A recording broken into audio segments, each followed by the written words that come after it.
Canal Entre Capas Book. Inscreva-se, é de graça. Compartilhe com os amigos. E curta o nosso conteúdo. Fazendo isso, você muito nos ajuda.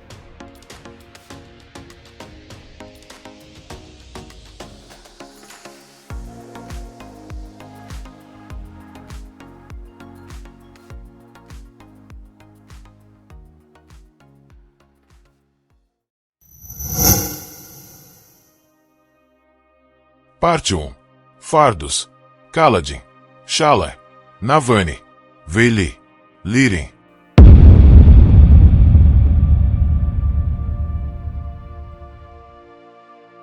Capítulo 1. Kalos.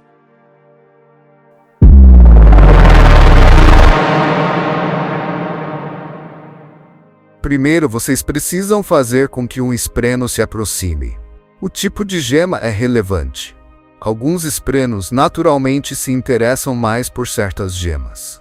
Além disso, é essencial acalmar o espreno com alguma coisa que ele conhece e ama. Um bom fogo para um espreno de chama, por exemplo, é indispensável. Palestra sobre mecânica de fabriais apresentada por Navani Collin para a Coalização de Monarcas. Urichiru. Jezevan, 1175.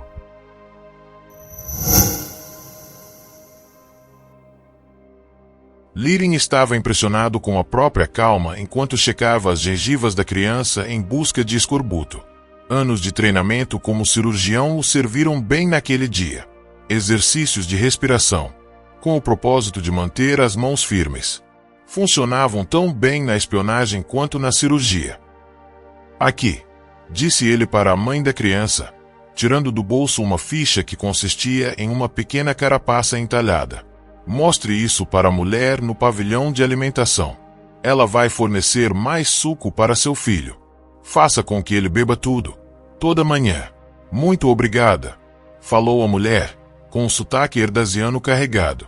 Ela trouxe o filho mais para perto, então encarou Lirin com olhos perturbados. Se criança, encontrada. Vou me certificar de que você seja notificada se soubermos algo sobre seus outros filhos. Respondeu Lirin. Sinto muito pela sua perda. Ela assentiu, secou as bochechas e levou a criança até o posto de guarda fora da cidade. Ali, um grupo de parchamanos armados levantou o capuz dela e comparou-a com os desenhos enviados pelos moldados. Ezina, a esposa de Lirin, ficava por perto para ler as descrições quando necessário. Atrás deles, a neblina da manhã obscurecia Larpetra, que parecia um grupo de calombos escuros e sombrios. Como tumores, Lirin mal podia identificar lonas esticadas entre os edifícios, oferecendo um abrigo parco para os muitos refugiados que chegavam de Erdais. Ruas inteiras estavam sendo fechadas e sons fantasmagóricos.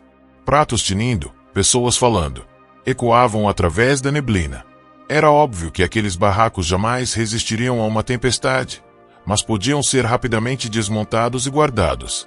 Simplesmente não havia abrigo suficiente sem eles. As pessoas conseguiam se apertar em abrigos de tempestade por algumas horas, mas não dava para viver assim. Ele se voltou e olhou para a fila de pessoas que esperavam permissão de entrada naquele dia. Desaparecia na neblina, acompanhada por enxames de esprenos de fome semelhantes a insetos e esprenos de exaustão que pareciam jatos de poeira. Raios! Quantas pessoas mais a cidade poderia comportar?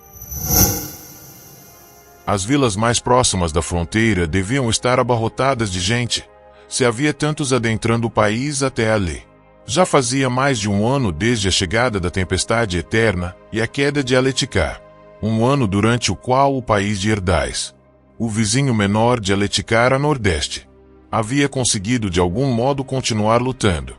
2 meses antes, o inimigo finalmente decidira esmagar de vez o reino. O número de refugiados aumentara logo depois. Como de costume, os soldados lutavam enquanto as pessoas comuns, com seus campos pisoteados, passavam fome e eram forçadas a abandonar seus lares. Larpetra fez o que pôde. Arik e os outros homens, outrora guardas na mansão de Roshoni, mas agora proibidos de usar armas, organizavam a fila e impediam que alguém se esgueirasse para dentro da cidade antes que Lirin os visse. Ele havia convencido a luminosa Abiajan de que era imprescindível que inspecionasse cada indivíduo. Ela estava preocupada com a praga. Ele só queria interceptar aqueles que poderiam precisar de tratamento. Os soldados dela se moviam ao longo da fila, alertas, parchamanos com espadas, aprendendo a ler, insistindo em serem chamados de cantores. Um ano depois do seu despertar, Lirin ainda achava a ideia estranha. Só que, para falar a verdade, o que ele tinha a ver com aquilo? De certa forma, pouco havia mudado. Os mesmos conflitos consumiam os parchamanos tão facilmente quanto acontecia com os luminobres aletianos. As pessoas que provavam o poder queriam mais, então o buscavam com a espada. Pessoas comuns sangravam e sobrava para Lirin costurá-las. Ele voltou ao trabalho.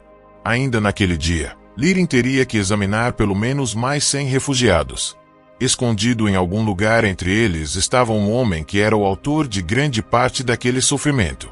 Ele era o motivo por que Lirin estava tão nervoso naquele dia.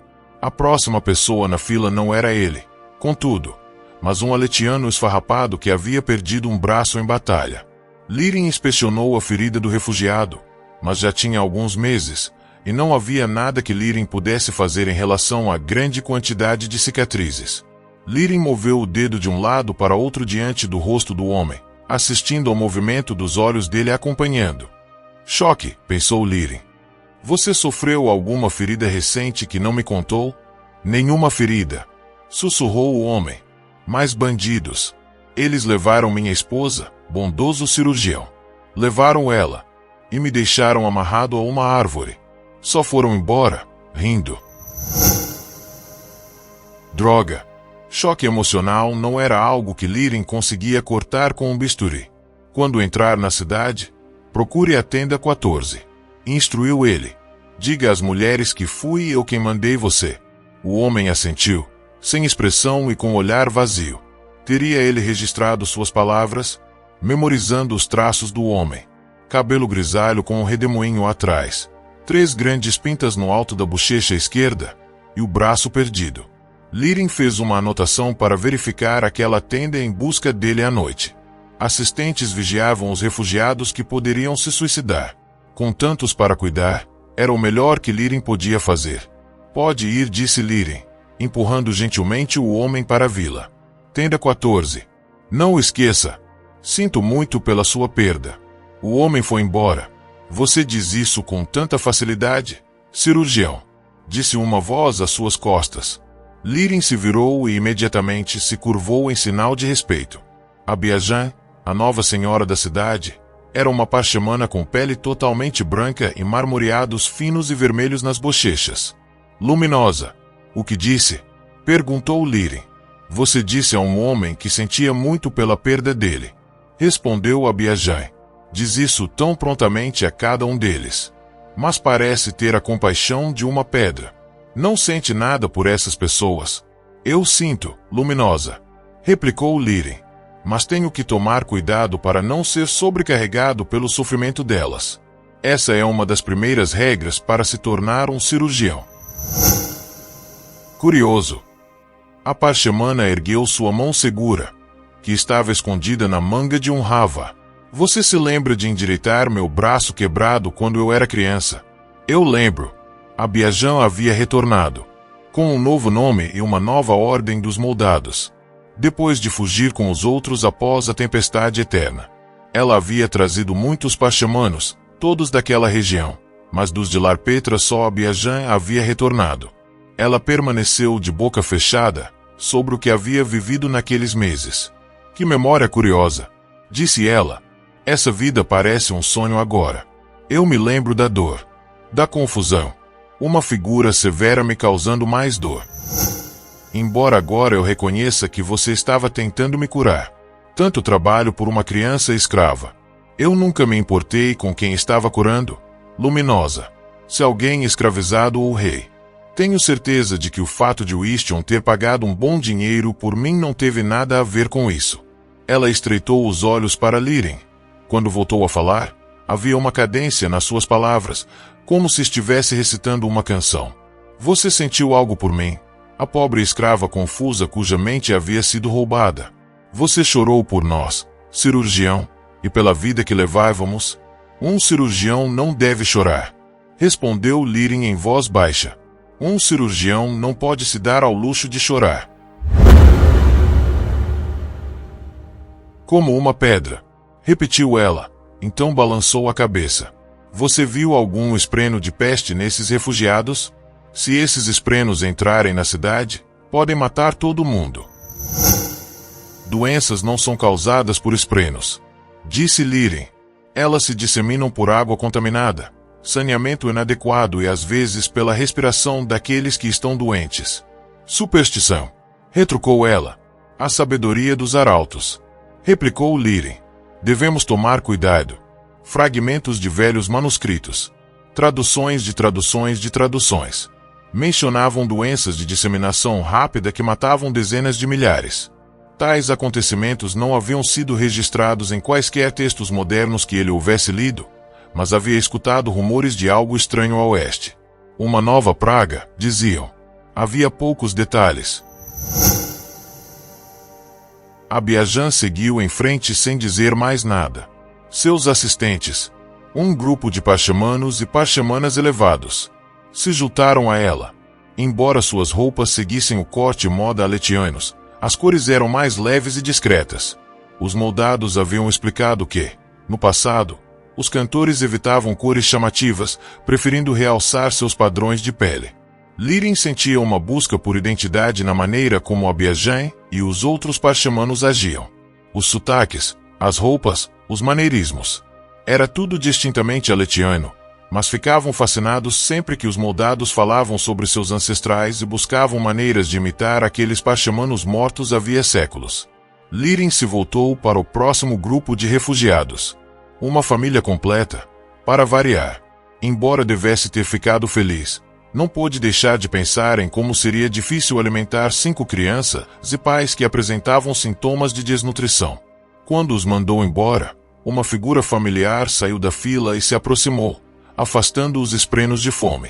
Laral usava um simples vestido de serva, com uma mão enluvada em vez de uma manga, e carregava um balde com água para os refugiados que esperavam. Contudo, ela não caminhava como uma serva. Havia certa determinação na jovem que nenhuma subserviência forçada podia abafar. O fim do mundo parecia mais ou menos tão incômodo quanto uma colheita ruim havia sido um dia.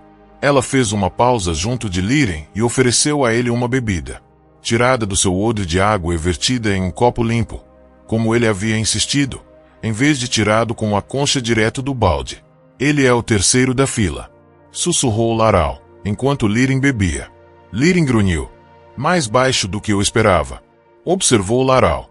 Deveria ser um grande general, líder da resistência herdasiana. Está mais para um comerciante nômade. O gênio vem em todas as formas, Laral, disse Lirin, acenando para que ela enchesse seu copo mais uma vez para fornecer uma desculpa para que continuassem conversando. Ainda assim, continuou ela, então ficou em silêncio enquanto Durnash passava, um parchamano de pele marmorizada em preto e vermelho, com uma espada às costas. Quando ele se afastou, ela prosseguiu em voz baixa. Na verdade, estou surpresa com você, Lirin. Você não sugeriu que entregássemos esse general disfarçado nem uma única vez. Ele seria executado. Mas você o considera um criminoso? Não? Ele está incumbido de uma terrível responsabilidade. Perpetuou uma guerra contra uma força inimiga avassaladora. Desperdiçou a vida de seus homens em uma batalha sem esperança. Alguns diriam que foi heroísmo. Heroísmo é um mito que se conta a jovens idealistas. Especificamente quando quer que sangrem por você. Foi o que matou um dos meus filhos, e fez com que o outro fosse tomado de mim. Pode ficar com seu heroísmo e me devolver as vidas daqueles que morreram em vão em conflitos sem importância. Por fim, parecia estar quase acabando. Agora que a resistência em Erdais havia entrado em colapso, com sorte o dilúvio de refugiados diminuiria. Laral observava com seus claros olhos verdes. Ela era muito esperta. Como ele desejava que a vida houvesse seguido outra direção, que o velho Wishon houvesse aguentado mais alguns anos. Lirin poderia ter chamado aquela mulher de filha e ter tanto Tia quanto Kaladin ao seu lado naquele momento, trabalhando como cirurgiões. Eu não vou entregar o general Erdasiano, afirmou Liren. Pare de me olhar assim. Eu odeio a guerra, mas não vou condenar seu herói. E o seu filho virá buscar esse homem em breve. Nós mandamos uma mensagem a Cal. Isso deve ser o bastante. Certifique-se de que seu marido esteja com a distração pronta. Ela assentiu e foi oferecer água aos guardas parchemanos na entrada da vila. Liren examinou os refugiados rapidamente. Então chegou a um grupo de figuras envoltas em mantos. Ele se acalmou com um rápido exercício respiratório que seu mestre lhe ensinara na sala de cirurgia muitos anos atrás. Embora houvesse uma tempestade em suas entranhas, as mãos de Liren não tremeram ao acenar para que as figuras encapuzadas avançassem. Vou precisar examiná-los, sussurrou Liren, para que não pareça estranho quando eu tirar vocês da fila. Eu vou primeiro, disse o homem mais baixo. Os outros 4 se mexeram, postando-se cuidadosamente ao redor dele. Não pareçam tanto que o estão protegendo, seus idiotas, sibilou Liren. Aqui, sentem-se no chão. Talvez pareçam menos uma gangue de bandidos assim. Eles obedeceram e Liren puxou o banco para perto do aparente líder. O homem possuía um bigode fino e grisalho e devia ter uns 50 anos. A pele queimada pelo sol era mais escura do que a da maioria dos Erdasianos. Ele quase poderia se passar por um azichiano. Os olhos eram de um castanho escuro e profundo. É você, sussurrou Liren quando encostou o ouvido no peito do homem para conferir o batimento cardíaco. Sou eu, confirmou o homem. Dieno Enikala. Dieno, o Vison. Em Erdasiano antigo. Ezina havia explicado que N era um nome honorífico que implicava grandeza. Seria de se esperar que o Vison, como Laral aparentemente pensara, fosse um guerreiro brutal forjado na mesma bigorna que homens como Dalinar Collin ou Miridas Amaron. Liren, contudo, sabia que matadores podiam ter diversas aparências. O Vison era baixo e lhe faltava um dente, mas havia força no seu porte esguio. E Liren identificou algumas cicatrizes ao examiná-lo. Algumas daquelas ao redor dos punhos, na verdade, eram as cicatrizes que grilhões deixavam na pele de escravizados. Obrigado por nos oferecer refúgio, sussurrou Dieno. Não foi escolha minha, retrucou Liren. Ainda assim, você garantiu que a resistência escapasse com vida. Que os arautos o abençoem, cirurgião. Liren pegou uma bandagem. Então começou a fazer um curativo em uma ferida no braço do homem que não havia sido tratada adequadamente. Que os arautos nos abençoem a todos com um fim rápido para este conflito. Sim, com todos os invasores sendo postos para correr de volta da nação de onde vieram. Liren continuou a trabalhar. Você discorda, cirurgião? Sua resistência falhou, general, disse Liren, apertando a atadura. Seu reino caiu como o meu. Mais conflito só vai matar mais homens. Certamente você não pretende obedecer a esses monstros. Eu obedeço à pessoa que segura a espada contra o meu pescoço, general, retrucou Liren. Como sempre fiz. Ele terminou seu trabalho, então examinou superficialmente os 4 companheiros do general. Nenhuma mulher. Como o general lia as mensagens que recebia. Liren fingiu ter descoberto uma ferida na perna de um dos homens. Com algumas instruções discretas, o homem mancou direitinho e depois soltou um uivo doloroso. A espetada de uma agulha fez com que esprenos de dor brotassem do chão, na forma de pequenas mãos alaranjadas. Isso vai precisar de cirurgia, disse Liren em voz alta. Ou você pode perder a perna. Não, nada de reclamações. Vamos ter que cuidar disso imediatamente. Ele fez com que Arik trouxesse uma maca, posicionando os outros 4 soldados, inclusive o general, como carregadores, fez com que Liren tivesse uma desculpa para tirar todos eles da fila. Agora só precisavam de uma distração. Toralen Roshone, o marido de Laral, antigo senhor da cidade, se incumbiu disso ao sair cambaleando da cidade coberta de neblina, desequilibrado e andando de modo instável. Liren acenou para o Vison e seus soldados, conduzindo-os lentamente para o posto de inspeção. Vocês não estão armados, estão? Sibilou ele entre dentes. Deixamos as armas mais óbvias para trás. Respondeu o Vison. Mas será meu rosto, e não nossas armas, que nos trairá. Estamos preparados para isso. Reze ao Todo-Poderoso para que dê certo. Enquanto Lirin se aproximava, pôde prestar mais atenção em Roshone. As bochechas do antigo senhor da cidade pendiam de modo flácido, ainda refletindo o peso que ele perdeu depois da morte do filho, 7 anos antes. Haviam ordenado que Roshone raspasse a barba, talvez porque ele gostasse dela, e ele não vestia mais seu takama de guerreiro orgulhoso. A peça havia sido substituída pelas joelheiras e calças curtas de um raspador de creme. Ele trazia um banco debaixo do braço e murmurava com voz enrolada, a perna de pau se arrastando pelo chão de pedra ao caminhar. Lirin honestamente não sabia dizer se Roshone havia se embebedado para cumprir melhor seu papel ou se estava fingindo. De qualquer forma, o homem chamava a atenção. Os parchemanos que trabalhavam na inspeção cutucaram uns aos outros, Zum cantarolou em um ritmo alegre, algo que frequentemente faziam quando achavam graça de alguma coisa. Roshone escolheu um edifício ali perto e pousou seu banco, então, para o deleite dos espectadores parchemanos. Tentou subir nele, mas errou e tropeçou, cambaleando na perna de pau e quase caindo. Eles estavam adorando o espetáculo. Todos aqueles cantores recém-nascidos haviam sido propriedade de algum olhos claros rico. Ver um antigo senhor da cidade reduzido a um bêbado cambaleante que passava os dias fazendo o trabalho mais humilde. Para eles, aquilo era mais cativante do que qualquer performance de contador de histórias. Lirin foi até o posto da guarda. Esse aqui precisa de uma cirurgia urgente, declarou ele, gesticulando para o homem na maca. Se eu não o levar agora, ele pode perder um membro. Minha esposa fará com que o resto dos refugiados se sente e espere pela minha volta. Dos 3 parchemanos designados como inspetores, apenas Door se deu ao trabalho de comparar o rosto do homem ferido com os desenhos. O Vison estava no topo da lista de refugiados perigosos, mas Door nem olhou para os carregadores da maca.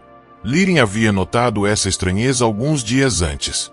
Quando ele usava refugiados da fila como mão de obra, os inspetores se fixavam apenas na pessoa na maca. Ele havia esperado que, com Roshone fornecendo entretenimento, os parchemanos ficassem ainda mais relaxados. Ainda assim, pegou-se suando quando Door se deteve em um dos retratos. A carta de Lirin, devolvida por meio do batedor que havia chegado implorando por asilo, havia avisado que o Vison devia levar apenas guardas de nível inferior, que não estariam nas listas. Seria possível que os outros 2 parchemanos riram de Roshone, que estava tentando, apesar da sua embriaguez, alcançar o telhado do edifício e raspar o acúmulo de creme ali. Door se virou e se juntou a eles, acenando distraidamente para que Lirin seguisse em frente. Lirin trocou um breve olhar com a esposa, que esperava ali perto.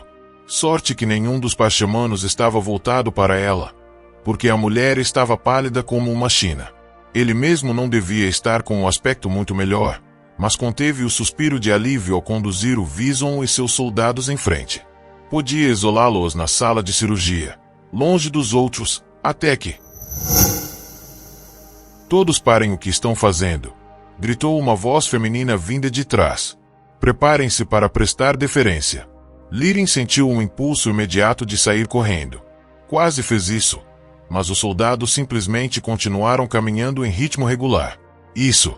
Fingir que não o escutou. Você, cirurgião, gritou a voz para ele. Era Abiajan. Relutante, Lirin parou, já pensando em desculpas para dar. Será que ela acreditaria que ele não havia reconhecido o Vison? Lirin já estava em ventos difíceis com a senhora da cidade por insistir em tratar as feridas de Geber depois que o tolo havia sido amarrado e chicoteado. Ele se virou, tentando se acalmar. Abiajan chegou apressada. Embora cantores não enrubescessem, ela estava claramente aflita. Quando falou, suas palavras haviam adotado uma cadência em staccato. Me acompanhe. Nós temos um visitante. Lirin levou um momento para processar o pedido. Ela não estava exigindo uma explicação. Aquilo era sobre outro assunto. Qual é o problema, Luminosa? Perguntou ele. Ali perto, o Vison e seus soldados pararam, mas Lirin notou seus braços se deslocando sob os mantos. Tinham dito que deixaram para trás armas óbvias. Que o Todo-Poderoso o ajudasse se houvesse derramamento de sangue. Não há nenhum problema. Disse Abiajan depressa. Nós fomos abençoados. Me acompanhe. Ela olhou para Door e os inspetores. Comunique a todos. Ninguém pode entrar ou sair da cidade até que eu retire a ordem. Luminosa, disse Liren, gesticulando para o homem na maca. A ferida desse homem pode não parecer perigosa, mas tenho certeza de que se eu não cuidar dela imediatamente, isso vai ter que esperar. Ela apontou para o Vison e seus homens. Vocês 5, esperem. Todo mundo apenas espere. Tudo bem. Esperem e você, cirurgião, venha comigo. Ela saiu andando, esperando que Liren a seguisse. Ele encontrou o olhar do Vison e acenou com a cabeça para que ele esperasse. Depois se apressou em alcançar a senhora da cidade. O que poderia tê-la deixado tão inquieta? Ela andara praticando um ar majestoso, mas agora o abandonara por completo. Liren cruzou o campo fora da cidade, caminhando ao longo da fila de refugiados, e logo teve sua resposta. Uma figura enorme, com mais de 2 metros de altura, emergiu da névoa, acompanhada por um pequeno esquadrão de parchemanos armados. A terrível criatura tinha uma barba e cabelos compridos da cor de sangue, seco que pareciam se misturar ao simples chale que lhe servia de vestimenta. Como se ele usasse o próprio cabelo para se cobrir. A pele era de um negro puro, com linhas vermelhas marmorizadas sob os olhos. Mais importante, ele possuía uma carapaça escarpada diferente de qualquer outra que Liren já vira, com um estranho par de barbatenas, ou chifres, despontando acima das orelhas. Os olhos da criatura brilhavam com um vermelho tênue. Um dos moldados, ali em Larpetra. Fazia meses desde a última vez que Liren vira um deles. E, na época, fora só de passagem, enquanto um pequeno grupo havia parado no caminho da frente de batalha em Erdais. Aquele grupo voava, usando túnicas leves e portando lanças longas, e evocavam uma beleza etérea, mas a carapaça daquela criatura ali parecia muito mais cruel. Algo que parecia ter vindo da danação. O moldado falava em uma língua rítmica, com uma figura menor ao seu lado, uma parchemana na forma bélica. Cantora, disse Liren a si mesmo. Não parchemana. Use o termo certo mesmo na sua cabeça, para não cometer um deslize enquanto estiver falando. A de forma bélica se adiantou para traduzir para o moldado. Pelo que Liren havia ouvido, mesmo os moldados que falavam aletiano frequentemente usavam intérpretes, como se falar idiomas humanos fosse indigno para eles. É você o cirurgião? Perguntou a intérprete. Você esteve inspecionando as pessoas hoje? Sim. O moldado falou e, novamente, a intérprete traduziu. Nós estamos procurando um espião. Ele pode estar escondido entre esses refugiados. Liren sentiu a boca ficar seca. A coisa acima dele era um pesadelo que deveria ter continuado apenas uma lenda. Um demônio descrito aos sussurros ao redor da fogueira à meia-noite. Quando Liren tentou falar, as palavras não saíram, e ele teve que tossir para desobstruir a garganta. Seguindo uma ordem ríspida do moldado, os soldados se espalharam pela fila de espera. Os refugiados recuaram e vários tentaram fugir, mas os parchemanos, embora pequenos, se comparados ao moldado, eram formas bélicas de grande força e velocidade terrível. Eles pegaram os fugitivos e começaram a vasculhar a fila, puxando capuzes e inspecionando rostos. Não olhe para o Vison, Liren. Não fique nervoso. Nós inspecionamos cada pessoa, comparando-as com os desenhos que nos foram entregues. Eu juro, estamos vigilantes. Não é preciso aterrorizar esses pobres refugiados. A intérprete não traduziu as palavras de Liren para o moldado, mas a criatura falou imediatamente no próprio idioma. Aquele que buscamos não está nessas listas, disse a intérprete. Ele é um homem jovem, um espião extremamente perigoso. Está em boa forma e é forte em comparação a esses refugiados, embora possa ter fingido fraqueza. Essa é uma descrição muito vaga, disse Liren. Será que ele estava com sorte? Aquilo poderia ser uma coincidência. Podia não ter nada a ver com o Vison, afinal de contas. Liren sentiu um momento de esperança, como a luz do sol espiando através de nuvens de tempestade. Você se lembraria desse homem, continuou a intérprete. Alto para um humano, com cabelos pretos ondulados chegando até os ombros. De rosto barbeado, ele possui uma marca de escravizado na testa, incluindo o glifo Shashi. Marca de escravizado. Shashi. Perigoso. Ah, não. Ali perto, um dos soldados do moldado puxou o capuz de outro refugiado que usava um manto, revelando um rosto que deveria ter sido intimamente familiar para Liren. Mas o homem rude que Kaladin havia se tornado parecia um esboço tosco do jovem sensível de quem Liren se lembrava. Kaladin imediatamente ficou iluminado de poder. A morte viera visitar Larpetra naquele dia, apesar de todos os esforços de Liren.